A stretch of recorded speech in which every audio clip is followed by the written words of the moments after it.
My name is Pierre Medoit, and I am from this town called La Colline Bossé. And I was born here until the middle school. And after my middle school, I went to Port-au-Prince for my high school. From high school, I went to the U.S. since 1979, and I've been living there ever since.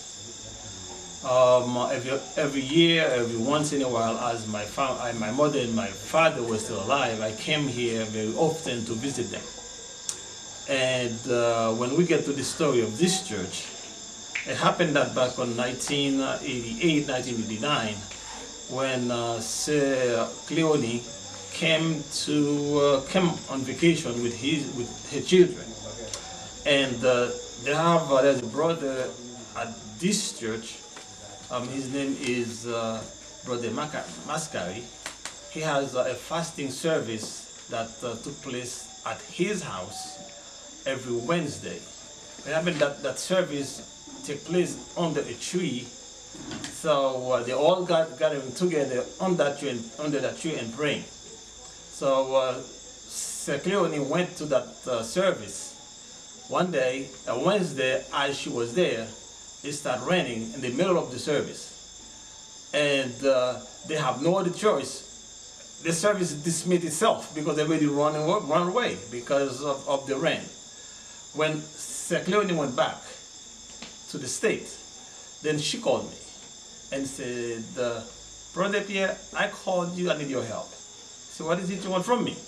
Because we were always joking anyway. What is it you want from me? I said, no, it's something to serious business. I said, what it is? Then she told me the story of the rain that happened at the service, how the service was dismissed because of the rain.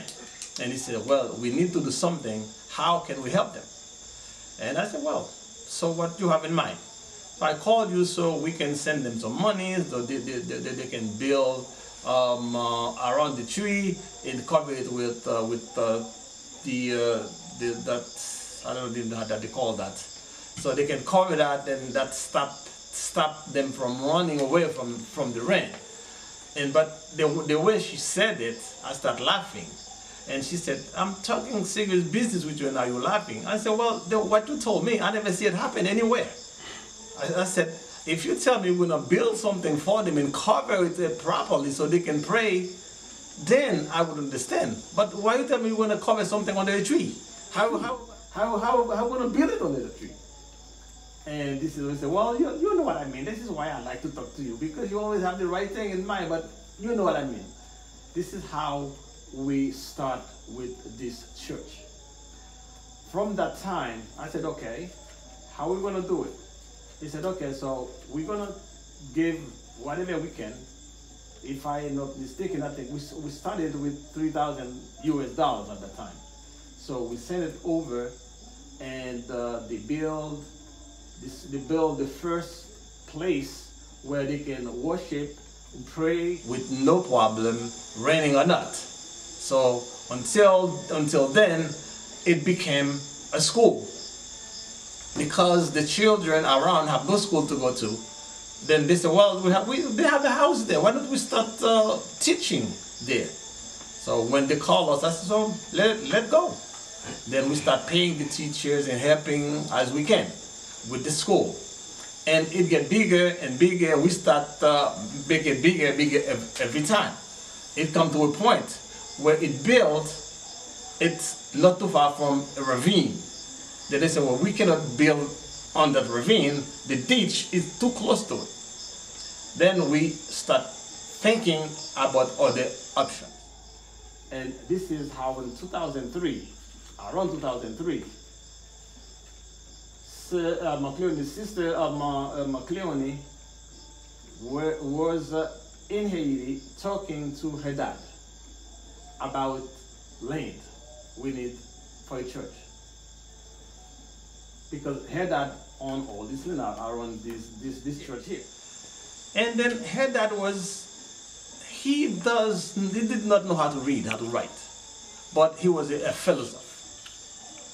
And it says that he agreed to give a piece of land for the church. it wasn't that so easy.